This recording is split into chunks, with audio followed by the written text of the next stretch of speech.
โอเคสำหรับคลิปนี้ก็เดี๋ยวเขามาเล่นเกมหาโทเค็นเนาะหาโทเค็นจากโปรเจกต์เฮือทงของออแลนเกมเนาะตัวนี้เป็นโทเค็นเล่นเกมเนี่ยเขาจะได้โทเค็นตัวนี้เนาะนี่จะเอานี่ก็สบายดีเป็นทางการเนาะเดี๋ยวนี้เขาจะมาเล่นเกมหาโทเค็นเนาะโทเค็นที่เขาเล่นเกมจากออแลนเกมเนี่ยมันจะเป็นโทเค็นตัวไล่โนดเนาะเป็นโทเค็นอีกแบบหนึ่งเนาะจากเขาจะได้จากการเล่นเกมโดยที่ว่าเขาต้องติดตั้ง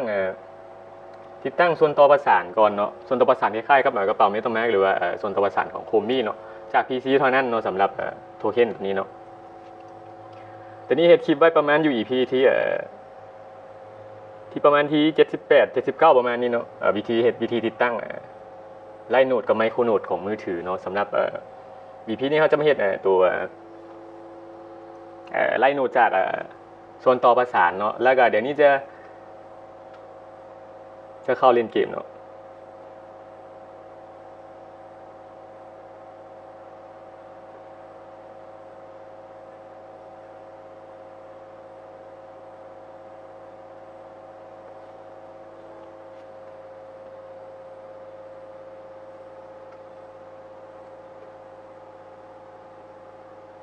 อันนี้จะเปิดกล้องพร้อมเนาะเพื่อว่าเป็นการทักทายยูเซอร์พร้อมเนาะเป็นการทักทายผู้ที่ว่าอาจจะเอาลิงก์นี้ไปเฮ็ดต่อก็นี้จะเฮ็ดไปน้ำกันเลยเนาะสำหรับมีอย่างคืบหน้าเดี๋ยวนี้จะเอาขึ้นมาจะเอามาอัปเดตในต่อไปเนาะถ้าว่าอย่างเช่นว่าโปรเจกต์ใดหรือว่าเรียนใดมันกำลังจะเข้าตลาดหรือว่ากำลังจะได้แอดดอปแล้วเนาะเดี๋ยวนี้จะเฮ็ดคลิปออกมาเนาะเรื่อยๆเนาะเฮ็ดก็อัปเดตไปตามแผนงานของกระเจ้าเนาะนี่จะคอนเนคเป็นกระเป๋าเมตาแม็กเนาะซึ่งง่ายกว่าเพราะว่าที่ว่าบัตรโทเค็นที่เขาได้รับจากแอร์ดรอปมันก็จะเข้าในหันเลยมันก็จะได้เข้าในกระเป๋าเราเลยแล้วก็มันง่ายต่อการติดตามเนาะสำหรับถ้าเขาลงทะเบียนจากกระเป๋าเลยเนาะ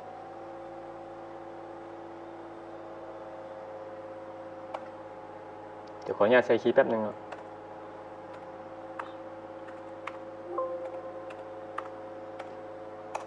โอเคตัวนี้มันจะเป็นสายโซ่ของดักเชนเนาะก็คือจะจ่ายค่าแก๊สเป็นโทเค็นทอนสำหรับโวลเมนเนาะมันจะเป็นไบแนนเทสเน็ตเนาะเพราะว่าเครือข่ายของเจ้ายังอยู่ในช่วงเทสเน็ตอยู่เนาะเขาจะใช้ไบแนนเทสเน็ตเนาะในการเข้าพร้อมเนาะเพราะว่าเกมเขาเจ้ายังเป็นเวอร์ชันของเทสเน็ตอยู่นะโบแมนยังเพิ่นเป็นเมนเน็ตเนาะเขาก็สามารถนะในช่วงแบบซี่เนาะเขาจะได้แอร์ดรอปหรือว่าได้เหรียญฟรีเนาะหรือว่าเขาสามารถได้ไอเทมจากเขาเจ้ากันในช่วงที่ว่าเขาเจ้าเป็นเทสเน็ตแบบนี้เนาะเขาจะสามารถเข้าร่วมกิจกรรมเขาเจ้าได้เนาะถามว่าแอร์ดรอปเป็นอย่างเนาะถ้าว่าแอร์ดรอปเป็นอย่างแอร์ดรอปก็ไม่เป็นคำนิยามเนาะแอร์ดรอปอาจจะเป็นแอร์ดรอปเหรียญฟรีหรือว่าแอร์ดรอปจากการซื้อขายล่วงหน้าหรือว่าแอร์ดรอปจากการแจกแถมหรือว่าให้โทเค็นหรือว่าใ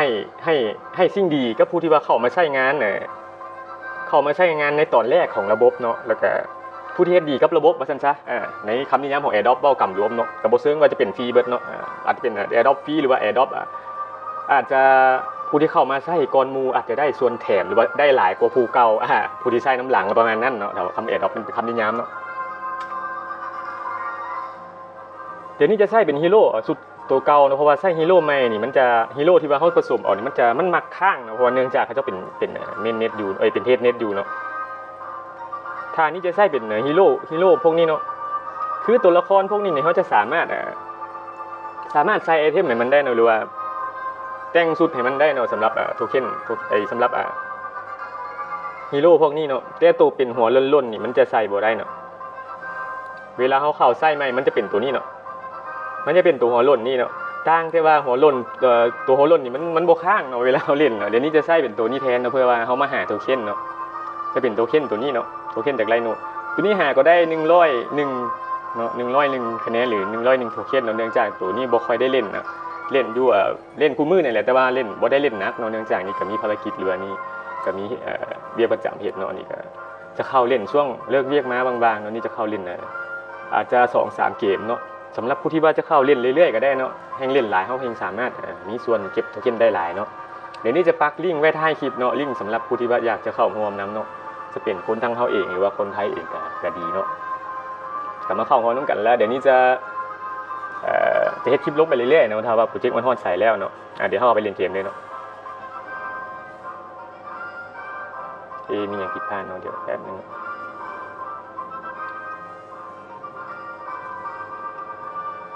เป็นสีแดงทุกมันบ่ได้เนาะสังเกตเบิ่งหัวใจมันแตกเราต้องเพิ่มให้มันเนาะมันเบิดพลังนั่นเองเนาะเอากะฟื้นฟูมันคืนเนาะเขาจะได้จากหัวใจพวกนี้หรือว่าขีดพวกนี้เขาจะได้จากการเล่นเกมอะไรเนาะเขาก็เอามาฟื้นมันเนาะเขาจะเอามาฟื้นมันเนาะไอ้หัวใจมันแตกคือมันมีพลังชีวิตแล้วเนาะมันก็บ่สามารถเอาไปต่อสู้แล้วเนาะเดี๋ยวเขาจะเพิ่มให้มันก่อนเนาะโอเค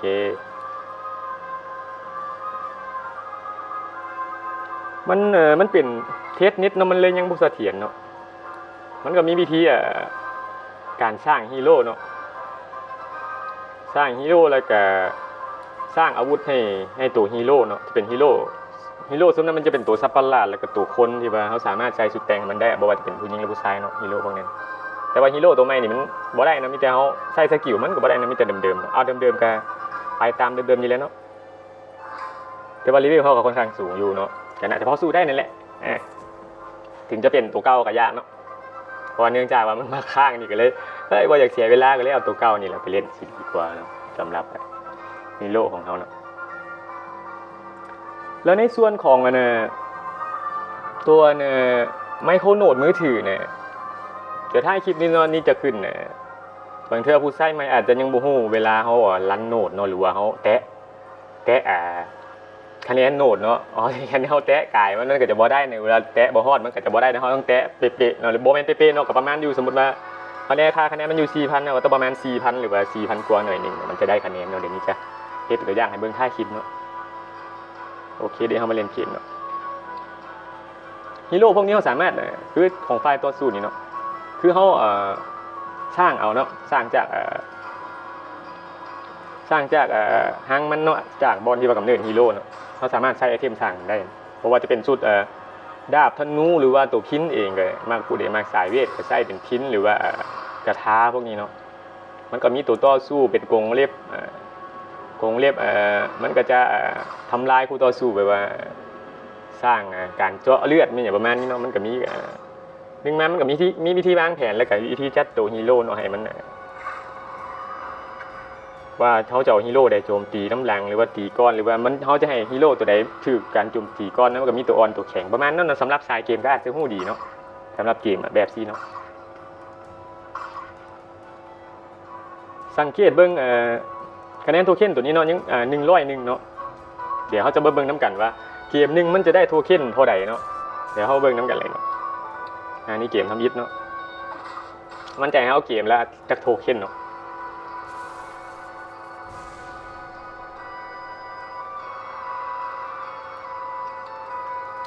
ของข้าเจ้าตายตัวนึงแล้วเนาะ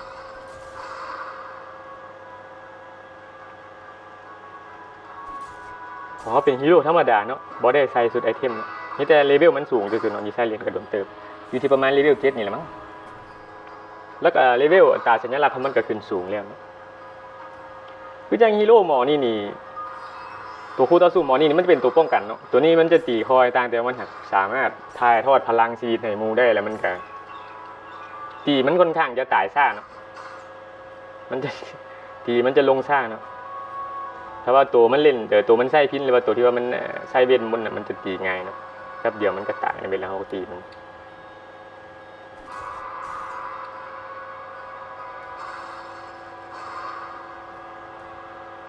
เนี่ยมันจะสะท้อนมาใส่เฮาเนาะเวลามันตั้งเกาะขึ้น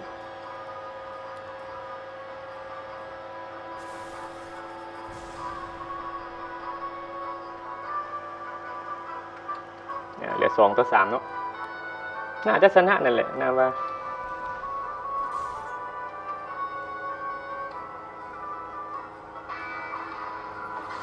เพราะว่าตัวเขาเจ้าเหลือน้อยกว่าเฮาเนาะ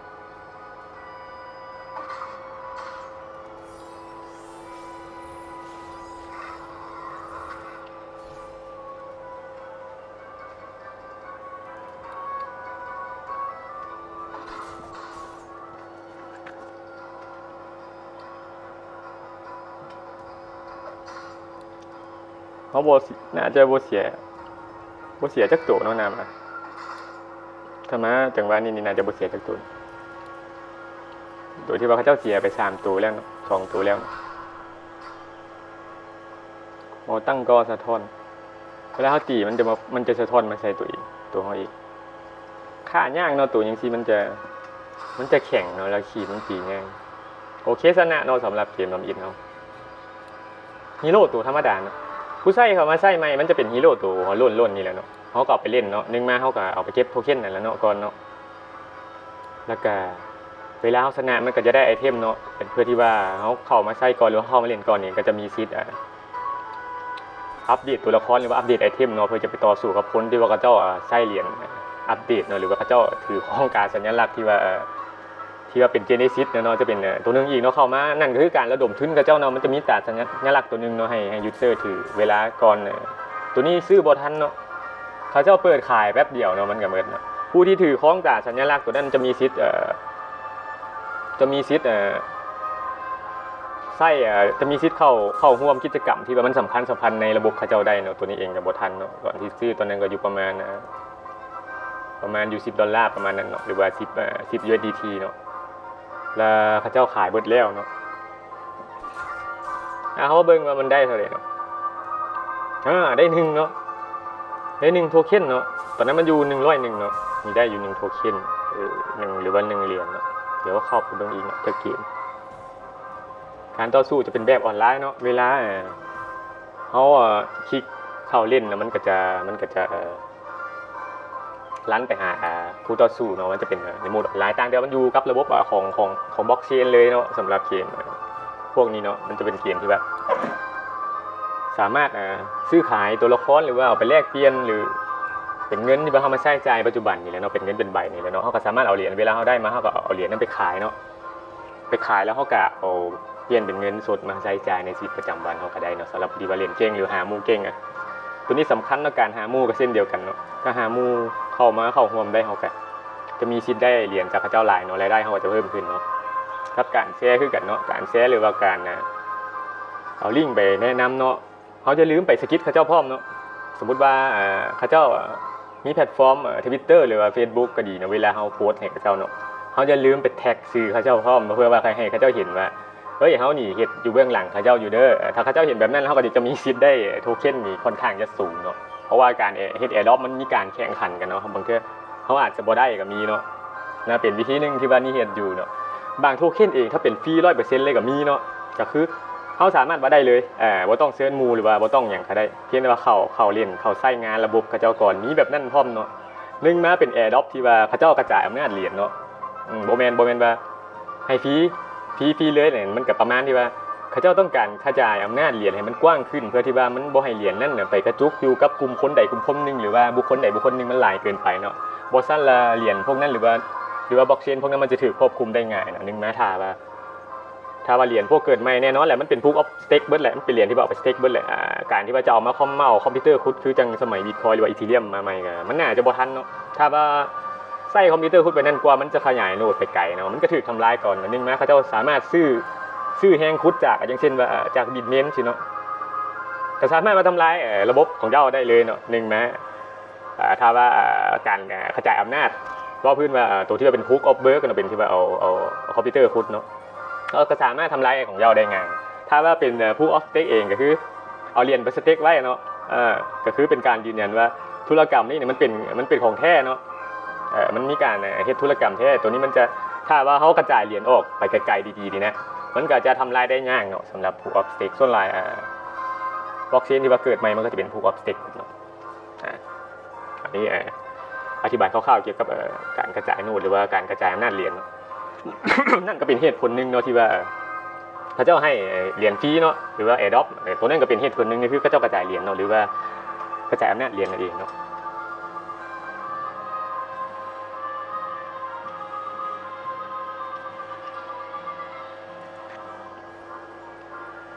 ค่อนข้างจะซ่าเนาะสำหรับเกมที่2เนาะ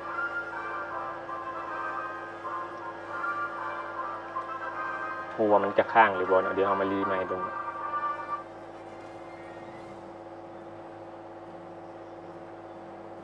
สำหรับผู้ที่จะเข้าร่วมกับนี่เดี๋ยวนี้จะแปะลิงก์ไว้ให้เนาะท้ายคลิปเนาะก็สามารถเอาลิงก์นี้ไปสมัครได้เนาะก็เป็นการสนับสนุนของตัวนี้เองเนาะรับซองมาผู้ที่ว่าเข้ามาเบิ่งคลิปของนี่เองเนาะก็อย่าลืมกดติดตามเนาะเพื่อที่ว่าให้นี่เฮ็ดคลิปออกมาใหม่ๆแล้วก็เป็นกำลังใจให้ตัวนี้เองเนาะยังไงฮะช่องเฮาก็ยังน้อยอยู่เนาะฝากกดติดตามเนาะสำหรับผู้ที่ว่าเข้ามาเบิ่งเนาะเดี๋ยวมาเริ่มใหม่เนาะมันอาจจะค้างเมื่อกี้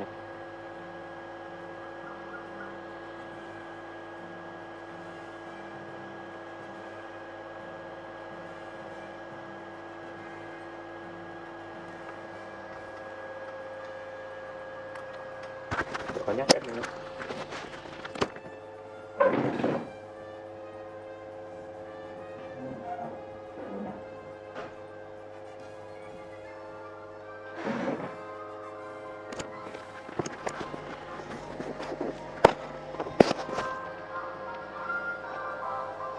โอเคเดี๋ยวเข้ามาใหม่เนาะเข้ามาเริ่มใหม่แล้วเมื่อกี้มันอาจจะค้างเนาะ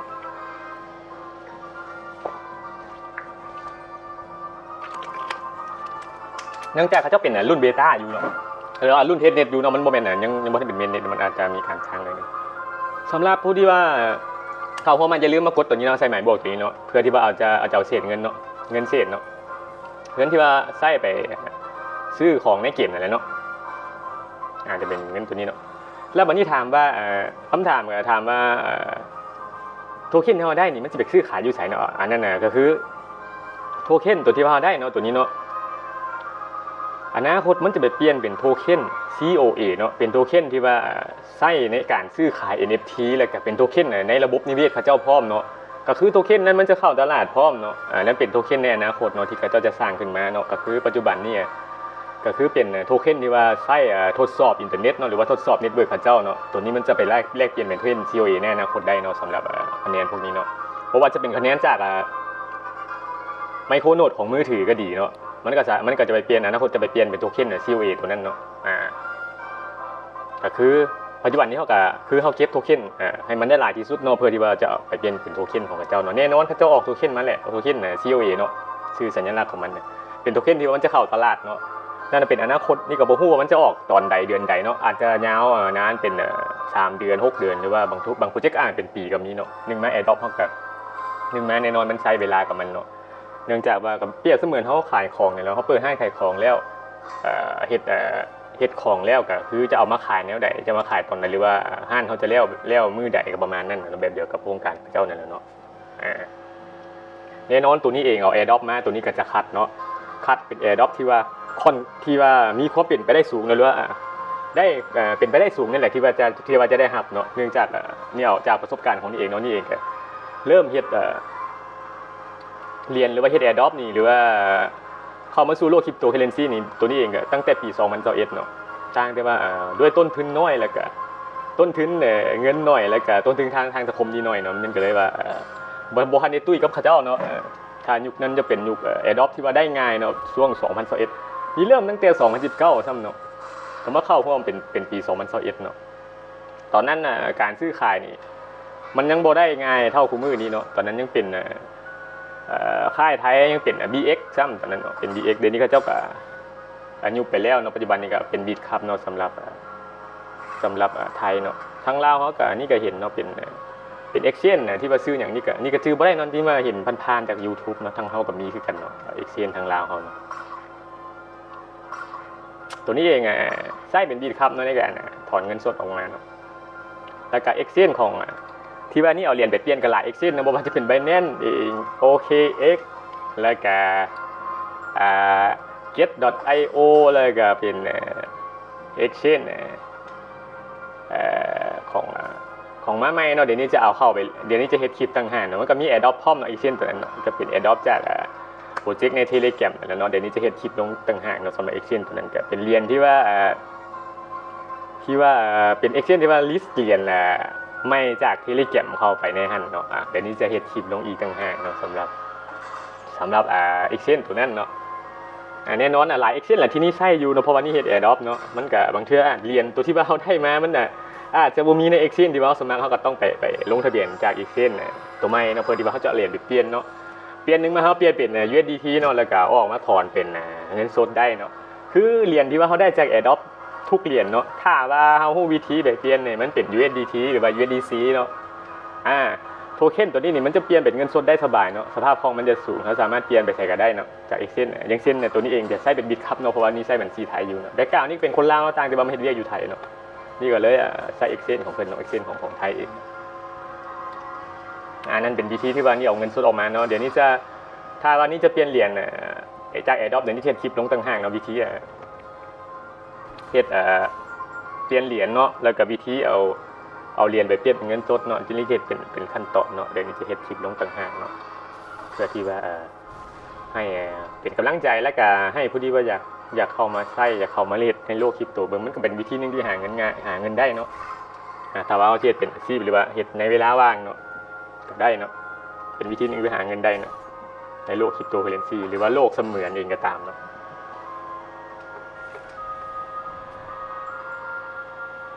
น่าจะชนะอีกเนาะเกมที่2ครับนอกจากฮีโร่เขาค่อนข้างเลเวลจะสูงเนาะแล้วก็เลเวลการสัญลักษณ์ที่ว่าของเลเวลของตัวค้นเนาะของยูเซอร์ค่อนข้างจะสูงเนาะเลเวลตัวนี้เนาะมันก็เลยค่อนข้างจะเล่นได้ชนะเนาะน่าจะอีกดาบเดียวเนาะโอเคชนะเนาะสำหรับเกมที่2โอ้ขอเพิ่มเติมอีกหน่อยนึงซ่องเขานะเป็นซ่องที่ว่าเน้นไปเหรียญที่ว่ามาใหม่เนาะเหรียญที่ว่าเข้าใหม่หรือว่าโปรเจกต์ที่ว่าเข้าเทเลแกรมเนาะตัวนี้เองเฮ็ดทั้ง Galaxy ทั้งเทเลแกรมเนาะเนื่องจากนี่ตามเหรียญด็อกคอยมาเนาะบ่แม่นด็อกคอยนะเหรียญด็อกเนาะเหรียญด็อกของเชนของทอนเนาะนี่ก็เลยได้โดดเข้ามาอยู่เทเลแกรมเนาะนี่ใช้เทเลแกรมเป็นตัวละแหล่นี่ก็หาก็ฮู้วางนี้เข้ามาเฮ็ดคลิปต้นๆเนาะคลิปแรกๆนี่จะเป็นซีรีส์เนาะซีรีส์เหรียญที่ว่าเข้าในเทเลแกรมเนาะนี่ก็เลยเฮ้ยมันง่ายดีเนาะมันเป็นวิธีหาเหรียญที่ว่าง่ายดีเนาะว่าได้ซีเรียสเนาะนึงมาการเฮ็ด Airdrop นี่นึงมามันแน่นอนถ้าว่ามีการเฮ็ดหลังบ้านหรือว่าเฮ็ดหลังบ้านเขาเจ้าหรือว่าเฮ็ดตอบคำถามหรือหาข้อมูลมันก็จะค่อนข้างจะเครียดจะยากกว่าเนาะบ่แม่นว่ายากกว่ามันจะเครียดกว่านี้เนาะแต่เทเลแกรมเองมันจะง่ายแล้วเป็นการเล่นเกมเนาะเล่นเกมหรือว่าเป็นการคือจังเขาเล่นเกมซ้ำเนาะมันบ่ได้ว่าสิยากอีหยังเนาะครับนั่นก็คือ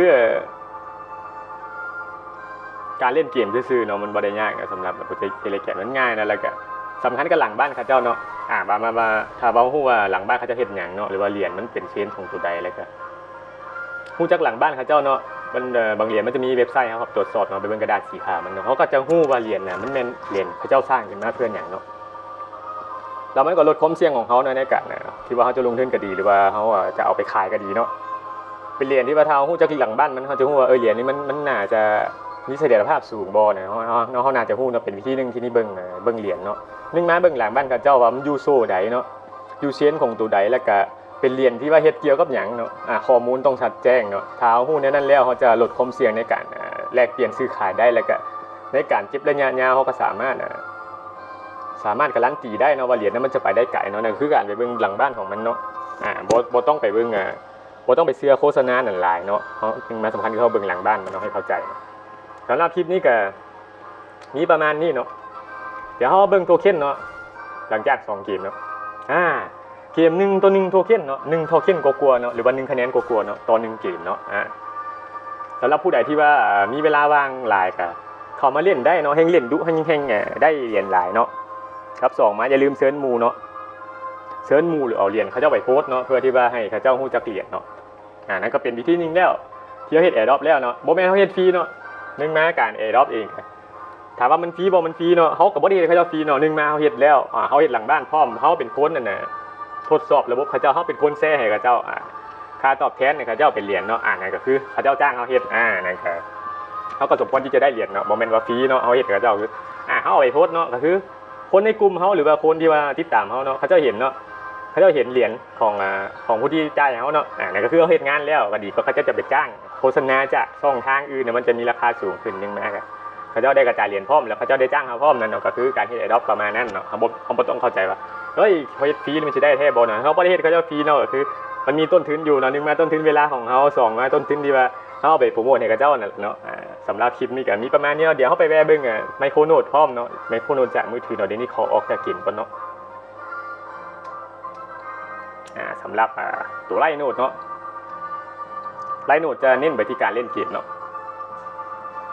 เดี๋ยวเราเบิ่งตัวไมโครโน้ตเนาะเดี๋ยวนี้จะแน่ไปเลยเนาะว่ามันจะได้เรียนแบบใดนั้นหรือเขาจะคิดประมาณใดเนาะเขาเข้ามาตัวไล่โน้ตเนาะปึ๊บ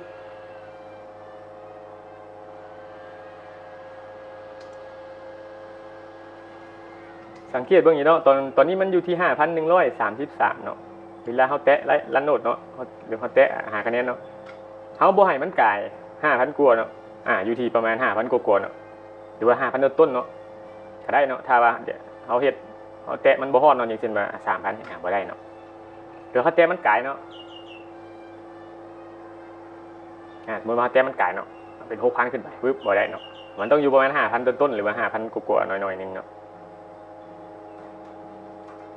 จะได้เนาะมันจะได้คะแนนเนี่ยสังเกตเบิ่งคะแนนตัวนี้เนาะสังเกตเบิ่งเมาส์ของนี้เนาะ 15.33 เนาะมันจะเป็นคะแนนตัวนี้เนาะครับ2มาแล้วแม่นถ้าว่าเขาเซิร์นหมู่ได้เนาะค่าแตะคะแนนนี่เขาจะสูงขึ้นตามเนาะเขาจะแตะคะแนนได้หลายตามเนาะครับตัวที่3นะก็คือเขาสามารถได้ตัวซุ่มตัวนี้พร้อมเนาะตัวนี้มันจะซุ่มให้เป็น1มาเป็นคะแนน2มาเป็น USDT เนาะถ้าเป็น USDT เองนี่ก็มันก็จะเอาไปเปลี่ยนเป็นเงินสดได้เลยเนาะขั้นต่ำสุดก็คือที่เราจะถอนได้ก็คือ$10เนาะถ้าเขาบ่ฮอด$10เนี่ยมันก็ยังถอนบ่ได้เนาะสำหรับในการซุ่มตัวนี้เนาะสำหรับคลิปนี้ก็มีซ้ำนี่เนาะแล้วก็อย่าลืมฝากกดติดตามเนาะผู้ใดเข้ามาเบิ่งเนาะเพราะว่าช่องเฮาก็นี่ก็ยังน้อยอยู่เนาะแล้วฝากกดติดตามเพื่อเป็นกำลังใจให้ตัวนี้เองคิดมาเฮ็ดคลิปใหม่ๆออกมานั่นแหละเนาะแล้วก็ผู้ที่ว่าจะเข้าร่วมกับนี่เนาะเดี๋ยวนี้จะปักลิงก์ไว้ท้ายคลิปให้เนาะก็เข้ามาร่วมกันเนาะแล้วก็นี่จะเฮ็ดคลิปออกไปเรื่อยๆนั่นแหละเนาะแล้วก็ถ้าว่าโครงการมันไปฮอดไสนี่ก็จะติดตามแล้วก็หาข้อมูลใหม่ๆมาให้ตลอดเนาะแล้วก็นี่เฮ็ดคลิปที่ว่าเกี่ยวกับหลังบ้านมันพร้อมเนาะว่าเจาะลึกว่าเหรียญนี่มันเหรียญตัวนี้มันใช้เกี่ยวกับหยังแล้วก็ระบบนี่เป็นแบบใดเนาะนี่เฮ็ดคลิปแบบสั้นพร้อมเนาะแล้วก็คลิปที่ว่าแนะนำ Adobe ใหม่ๆเนาะเนื่องจากว่าเป็น Adobe ที่ว่านี่คัดสรรมานั่นแหละเนาะเป็น Adobe ที่ว่าค่อนข้างจะได้เนาะค่อนข้างจะได้หลายเปอร์เซ็นต์นั่นแหละเนาะเกือบก็ค่อนข้างจะได้สูงแล้วเพราะว่าเนื่องจากว่านี่เองก็เฮ็ด Adobe นี่มาโดนแล้วเนาะถ้าผู้ใดจะเข้าร่วมนำก็เอาลิงก์นี้ไปสมัครเนาะสำหรับคลิปนี้ก็สบายดีเนาะ